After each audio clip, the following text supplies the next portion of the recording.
We have Zach Klein here from ASUU in studio to talk about where your U student fees are going. U students began camping outside the Huntsman Center as early as 2 days before the final home basketball game. We've got more information on that coming up. I'm Dara Lindsay. And I'm Marquis McLean. You're watching NewsBreak. The following program is produced entirely by students in the Department of Communication at the University of Utah. It is called NewsBreak. But just what is NewsBreak? A production for students, by students.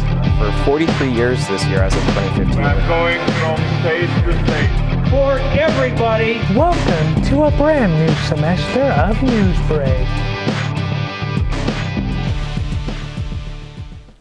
U students camped out in front of the Huntsman Center as early as 2 days before the final home basketball game. I talked to some of those dedicated Utah fans. Here's the story. With the last home game of the regular season comes a crucial game against number 7 Arizona for the number 13 running Utes. Students bared the 30-degree nights, camped out in front of what became Camp Huntsman just to get that first row seat. It was really cold. I was in this jacket and beanie the whole night. I had gloves on and it's been cold, but it's been lots of fun. It got pretty cold. It was all right in the tent at first, but then it got really cold and my face was frozen. But other than that, I'm doing all right. I'm still here.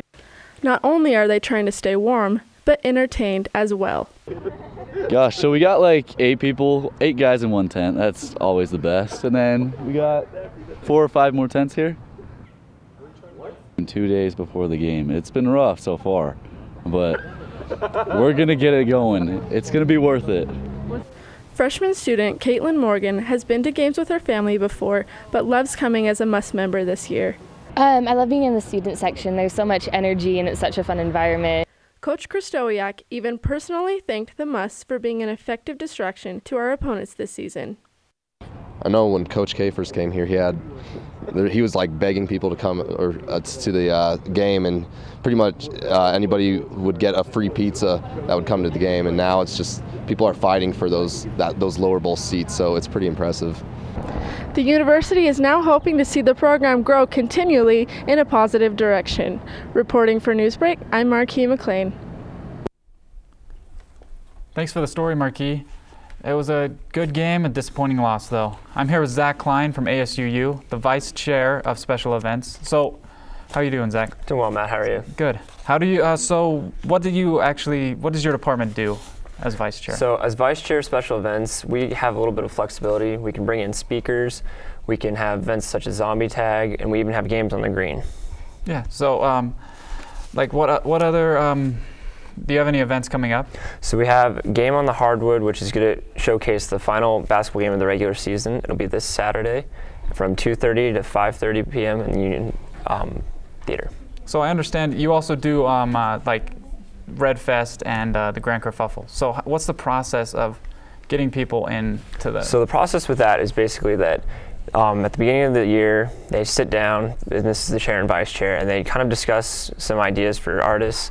They shoot those out to a select random group of the student body, and from there it's kind of voted upon, and then it's a matter of reaching out to the agents and kind of figuring out all the contracts. So are you the one doing the actual face-to-face, or not face-to-face, so but I myself am not. It's the vice chair and chair of concerts that takes care of that. So what kind of budget do you guys have for? So the budget varies depending on the student population for that year, and it's assessed through student fees that are kind of pooled together and then distributed amongst the various boards. Does the budget go for just the students, or does it go for just the artist, or does that pay for like? So that'll include the artists, staffing, a lot of security for the events, as well as setup, and then other entertainment that goes along with it. So I gotta ask, when is the announcement for the Grand Kerfuffle artists? So the announcement should be coming up in the next couple of weeks. It's gonna be big, and I'm hoping it's really exciting for the student body. Oh yeah, sounds exciting. Yeah.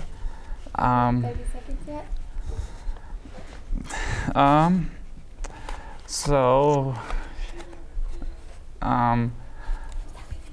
Yeah, so remember, Game on the Hardwood this Saturday at 2:30 from 5:30 at the Union Theater. 1 in 4 women will be sexually assaulted during their college years in the United States, and 1 in 3 women will be sexually assaulted during their lifetime in the state of Utah. I visited the Center for Student Wellness on campus to find out more. Police are investigating the alleged rape of a student, which reportedly took place here at the Sage Point dorms at the University of Utah between 5 and 7 a.m. on February 15th. The investigation is still ongoing, and police have declined to release any further information. This is something that happens on college campuses all the time, and as a student, I want resources to help myself if needed, to help my peers, to make sure that it doesn't happen. This is unfortunately easier said than done, with the majority of sexual assaults in Utah and on college campuses going unreported. Health educator Marty Liccardo says the main culprit is fear. Fear of reprisal, fear of not being believed, fear of retaliation. Victims feel like they wouldn't be believed, so they don't come forward.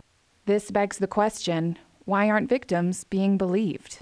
We also have a lot of myth and mythos about why someone might be a victim of rape or sexual assault, that it had something to do with whether they were being sexually provocative or whether they were wearing something sexy or whether they were drinking alcohol, all of which are normal college student behaviors, whether you're male or female. But when women do them, Liccardo argues, society tells women that their sexual assault was their fault. Which is not true. The only person responsible for rape and sexual assault is a perpetrator of rape and sexual assault. So trying to make that message clear is really critical to us. Victim advocacy officials encourage students who have encountered sexual abuse to seek the health and counseling services available to them through the Center for Student Wellness, which is located in the Student Life Center on campus. Reporting for NewsBreak, I'm Daryl Lindsay. Stay tuned to hear about a scholarship program that you may qualify for. More after the break.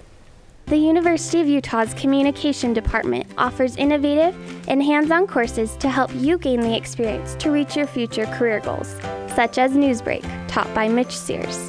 The NewsBreak course in television journalism is a kind of a laboratory. It's a place where students can come in and try out how to tell a story through a visual medium. The course has been going on for 43 years this year as of 2015, which is pretty impressive. I mean, it's an institution on campus, really. The American Indian Alaska Native Scholarship Program is the first of its kind on campus. Alex Wild covered how the program hopes to become a model scholarship program for the universities across the nation. Francie Taylor is an artist. Her work is one of a kind.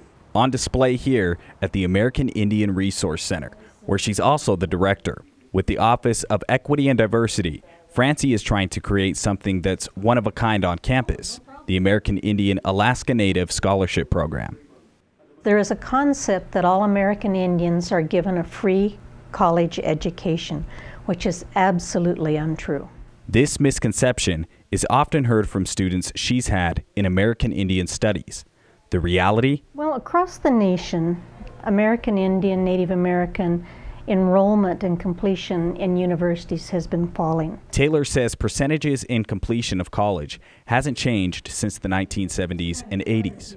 And one of the primary barriers that students state when asked why they don't enroll or why they don't complete is financial.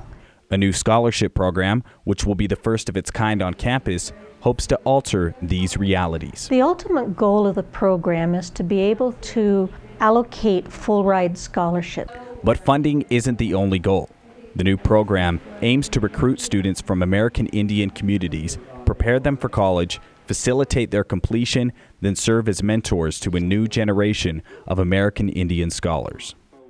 This is going to build a community that lasts throughout history. Thanks to community members, foundations, and corporations, the program is gaining traction. Many of our community members have stepped up and supported this, which has made it possible for us to continue the process. Taylor and the Office of Equity and Diversity hope to build the scholarship program through a community-wide effort, a program they hope other campuses will adopt. So I would like to create something that has longevity, but also is implemented in other institutions of higher education. Alex Wiles, NewsBreak. Donations to the scholarship program can be made by visiting diversity.utah.edu. Though the temperatures hit a record high in February, we have seen snowfall in the last couple of days. So Daniel, is it true? Have we accumulated 1 to 3 inches here on campus on Tuesday? Is the snow going to continue throughout the week? Yeah, you see, here in Salt Lake, we received about 1.5 inches of snow. However, in other places along the Wasatch Front, such as North Ogden, they received more. In North Ogden, they recorded as high as 7 inches. So you can see it actually varied all along the Wasatch Front. But as the snowy low pressure passes, we'll see an increase in temperature, giving us a high of 49 tomorrow and a low of 29. Expect a sunny weekend. Wind. This is the sound students woke up to on February 23rd as they left for their morning classes. This wind wasn't your typical windstorm, however, as the wind chill temperatures dropped into the single digits. This was a special weather event called a downslope windstorm. With trees blown over and debris everywhere, I turned to the National Weather Service's Science Operations Officer, Randy Graham, to learn more. Yeah, downslope windstorms are a very interesting weather phenomenon for sure. Basically, we get downslope windstorms here on the Wasatch Front when you have really cold, dense, heavy air on the east side of the Wasatch Mountains. It's forced over the barrier, over the mountain barrier. And so you take this cold, dense air and you force it over the barrier and it accelerates down to the ground on the other side, causing some really strong winds. So strong, in fact, that this last storm left 5,500 people without power. Back in 2011 in December, we had gusts over 100 miles per hour up in Centerville. This last weekend, the strongest gust we had was 66 miles per hour. So that gives you an idea like how much stronger it could have been. Even though it was moderate, U of U students felt the effects. Yeah, so the University of Utah is one of the places that tends to get impacted by these events, certainly. So what can you do for future windstorms? Mainly from a planning perspective and of understanding that you're going to be going to campus on a day when you're going to have really strong easterly winds and you should be prepared. With downslope windstorms, the best way to protect ourselves and our property is with preparation. This is Daniel Schaefer reporting. NewsBreak. I'm Dara Lindsay. And I'm Marquis McLean. Thanks for watching NewsBreak. Yay!